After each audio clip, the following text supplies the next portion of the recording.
Welcome back to the Fallen Giants rebuild here on Super Sammy Plays. Last season we made some real big steps on getting Deportivo back to the top as we survived our first season back in La Liga. But this is the final season of the 3-year period I gave us to get rid of players under the height restriction of 6'2", so expect a busy couple of transfer windows. We've already got Christopher Cooks joining, who I think will be a massive asset to the club going forward, and I'm expecting big things from both January boys, Castaneda and Endor. But how will this squad look come the end of the transfer window? Let's get into it and find out. So, like I said, we've already made our first signing for this season. 19-year-old Christopher Cooks already looks ready to make an instant impact and improve the quality we have in defence. He does have a release clause of around 50 million, so the fact he's valued around that is certainly a good sign. But with a low transfer budget of just 4 million for the season, our priority this summer is going to be shifting players on that don't match our height requirements, whilst also raising funds to bring in quality players that do. So, with that being said, we've spoken to a few of our players' agents that had interest and invited them to make an offer to hopefully get the ball rolling. Firstly, we received an offer from Las Palmas for defender Barcia of 3.2 million, followed by two offers for Altamira of 1.7. A couple of offers for Baldini, a loan offer for Noriega, 1.4 million for Soriano, and then finally 325,000 for midfielder Ricky. Unfortunately, the board decided to block the last of those deals after feeling we should at least be getting 400,000 for Ricky. Despite me telling them that he wouldn't play, they didn't back down and insisted he had a role to play, which, I can't lie, felt like an overstep on their behalf. We've offered him out at 400,000, so we'll see if anything happens there. Thankfully, there were no such issues with the majority of the other players, as Baldini, Altamira, Barcia and Noriega have been sold and left the club. Soriano, however, did turn down the offer from Levante, so we did end up hiring intermediaries to get him gone, which meant we lost out on about £1 million compared to the offer he just rejected. We accepted an offer of 400,000 from Sheffield United, which Soriano was happy with. So, combined with the sale of Lopez, meant we'd added more money to our budget and ensured another couple of players under 6'2" had been sold from the club. After an offer from Juventus for midfielder Patino, we then got the media prediction for the season, and with odds of 500 to 1, it's fair to say the media still didn't fancy our chances of surviving another season.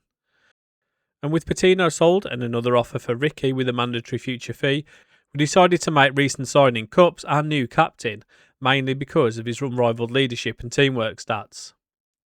Oh, and we also took Beto and Matt Sells on trial. But, as does every season, the first game had snuck up on us, meaning we'd only made one addition to the squad going into this one, and if you're wondering why I haven't spent any money yet, you'll see why shortly.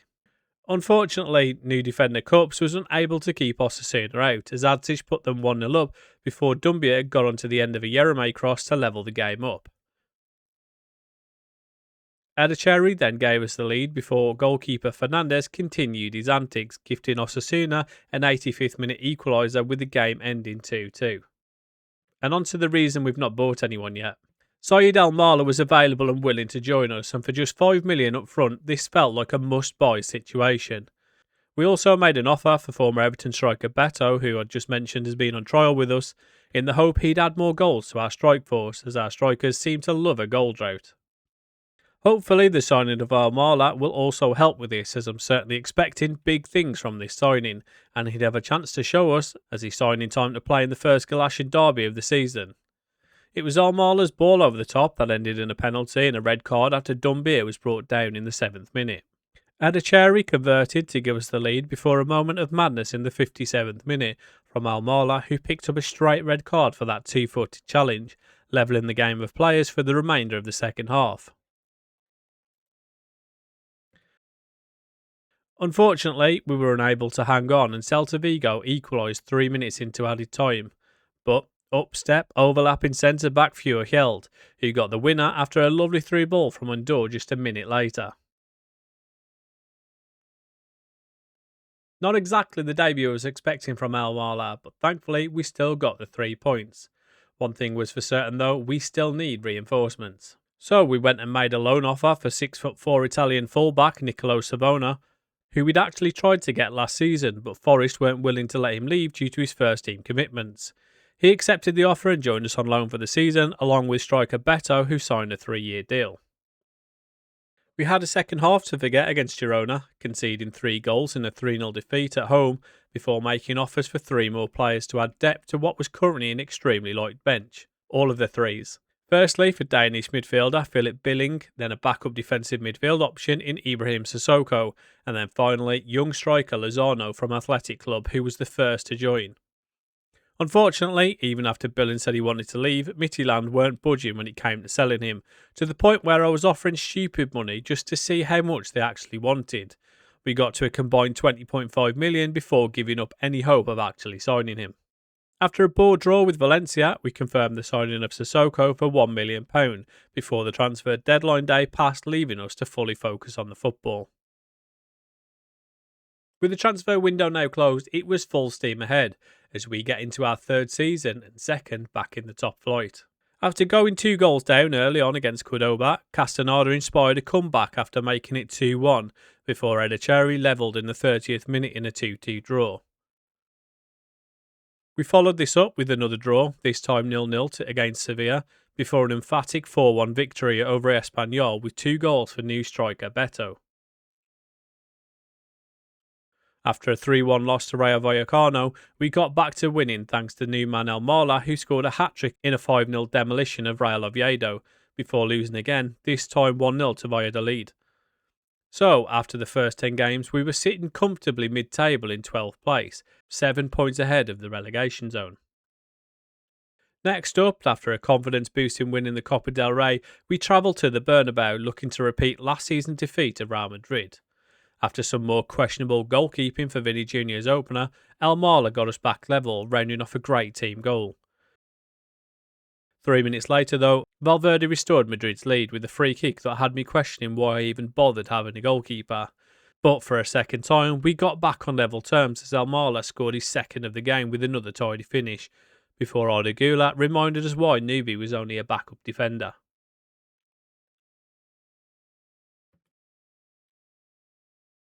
An unfortunate defeat in the end, but a good performance nonetheless, from an attacking standpoint at least. Unfortunately, however, it weren't an inspired loss as we went on to lose 2 of the next 3 matches. Firstly, 1-0 to Getafe, before a disappointing 4-0 defeat to Villarreal. We did at least put a stop to that with a 1-1 draw with Real Sociedad thanks to Captain Cubs getting an equaliser. And that draw was the starting point to a very good ending to the first half of the season.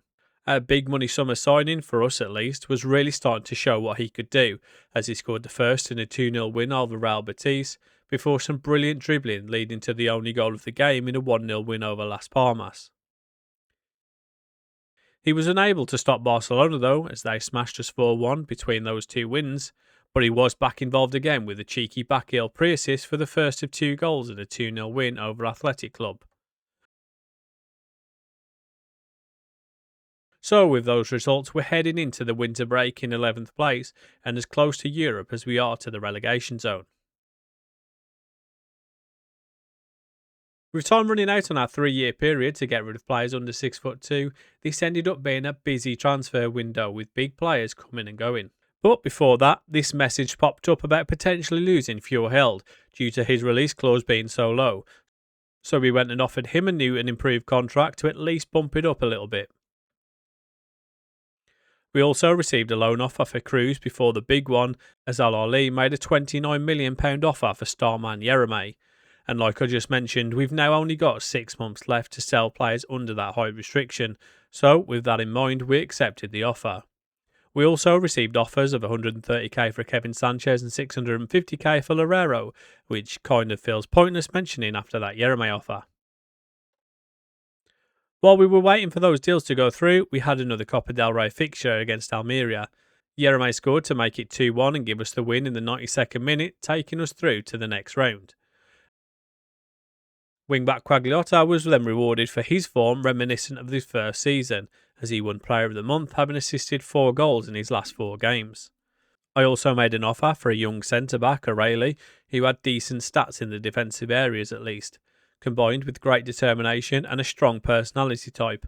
Probably best not to ask him to pass the ball though. At just 140k, it felt like a great deal, even just for a potential flip in a season or two. But before you know it, it was time to say goodbye to starman Yeremate, who, on any other save, we'd have probably built the squad around him. But unfortunately for this one, he is vertically challenged, and I'm allowed to say that because I am as well. Okay? The board gave us 20 million of that sale to reinvest, and we'd already spent half of that on this next guy, Olivier Mambois. Obviously, Quagliata had been one of our better players, but at 5'7", the clock is ticking until we need to get rid of him, and this guy looks like a great replacement. His technicals and mental still need a bit of work, but his physicals are top tier for a 19-year-old who should only get better. We also confirmed O'Reilly. Unfortunately, we were unable to do the double over rival Celta Vigo in the Galician derby, as we lost 1-0 to this Liberali goal. And typically, after just selling our other main attacking midfielder, Almala picked up an injury in that game, meaning he'd miss the next 4 to 5 weeks with a groin strain. Oh, and Dumbia's on another goal drought. Shock. At least Mambois did well on his debut. We then beat Cordoba on penalties in the Copa del Rey before making another addition. This one just another backup, but well timed due to that Almala injury. And I just had to mention Mambois having a good game on his debut, didn't I? Well, this game not so much, as we went 1-0 down in the 7th minute after a tidy finish from Morrow. However, we were still in the game. Well, that was until Mambois decided to 2-foot the goal scorer Morrow in the 54th minute and receive his marching orders. We then conceded another couple of goals courtesy of Adzic and Munoz before our only positive of the day. Dumbia ended his goal drought with a consolation in the 94th minute, and it had been that long since he scored last he'd forgotten how to celebrate. We followed this up with another poor performance as we lost 3-0 to Girona, which, in case you forgot, I can't show you as their stadium crashes my game due to some issue with the 3D stadium mod. Probably for the best this time. It does mean, however, we've now fallen to 15th in the league, after what has been so far a very poor January. I still weren't happy with our strikers, so with that in mind, I went looking for another one. We had an offer accepted for Inter Milan striker Johan Boni, who was transfer listed for 10.5 million, but unfortunately he wanted more than we were able to offer, and things fell apart at the contract stage before he later signed for Real Betis. So I turned my attention to someone I'd been umming and ahhing about for a while, Jovan Makama. At 6'5", he certainly fit the bill with his height, but his stats didn't scream out at me. I decided to take a punt on him anyway and made an offer of a combined 12 million, which got accepted. Thankfully, the wages weren't a stumbling block this time and everything went through smoothly, with Makama joining us on a 4-year deal. We had one final game to end January off with a win after losing all 3 league games so far this month. We got off to a great start in this one with some nice play and a bit of luck, leading to a Dumbia goal in the 2nd minute. Followed by some more luck after Feuerheld's deflected strike wrong-footed Valencia's goalkeeper, making it 2-0 in the 6th, which is how the scoreline finished. With the transfer window once again closed, it was back to business, as we looked to put an end to our recent poor form and get ourselves back up the table. So, with our next game in the Copa del Rey being against Real Madrid, it weren't exactly the ideal way to start the month. However, it was us that opened the scoring after a lovely cross from the right found new wing-back Mambois, who headed home to make it 1-0. And this was about as good as it got though, as Mbappe scored from the spot to get Madrid back level before assisting Valverde, who put them 2-1 up. Mbappe then involved again as he found Bellingham, who wrapped up a 4-1 win for Madrid, with them progressing to the semi-finals. Back to the league though, and new man Makama got his first goal for the club with a great turn and finish against Cordoba, before they eventually equalised in a 1-1 draw. We then lost at home to Sevilla before finally getting back to winning ways with goals from Dumbia and Mambois in a 2-0 victory over Espanyol. That victory seemed to massively help our confidence as we followed it up with 2 more wins, emphatically beating Rayo Vallecano 5-1 with 5 different goal scorers, Feuerheld and Castaneda scoring the pick of the goals, both scoring long-range efforts. We then beat Real Oviedo 4-3, Real Valladolid 3-0, and then incredibly turned it back around after going a goal down against Atletico Madrid to win 2-1 and make it 5 on the bounce. Real Madrid brought us back down to earth, beating us 2-0 and ending our winning streak, but Confidence was still high. We bounced straight back with a 2-0 win of our own against Getafe. Villarreal then beat us 1-0 thanks to this goal, and I'll let you decide who's at fault for this one, as I recognise I may have a slight agenda against Fernandes in goal. We did then beat Sociedad 1-0 thanks to a corner, before losing 1-0 again, this time to Betis with former transfer target Bonney assisting the winner.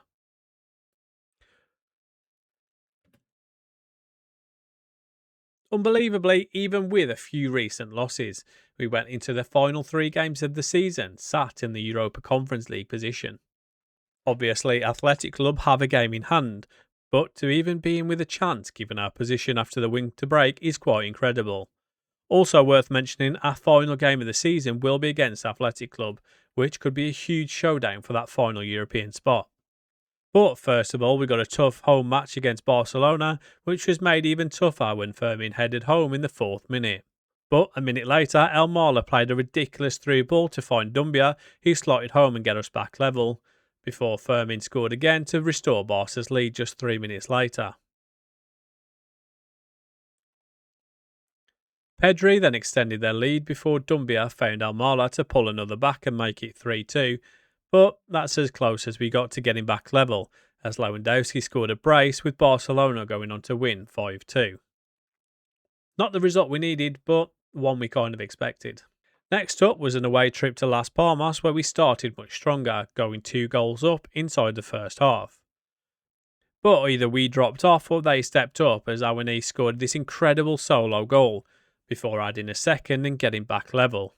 Thankfully though, El Marla stepped up, putting us back in front before Andor wrapped it up, scoring in the 90th minute to make it 4-2.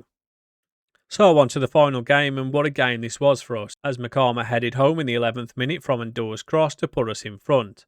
We then had to wait until the 48th minute for the second goal, as Kramer scored with a second header, before Andor smashed home for a third. Dumbia then added a fourth 3 minutes later in a convincing final day performance, but unfortunately it didn't make a difference, as that loss to Barcelona had cost us in our quest for Europe.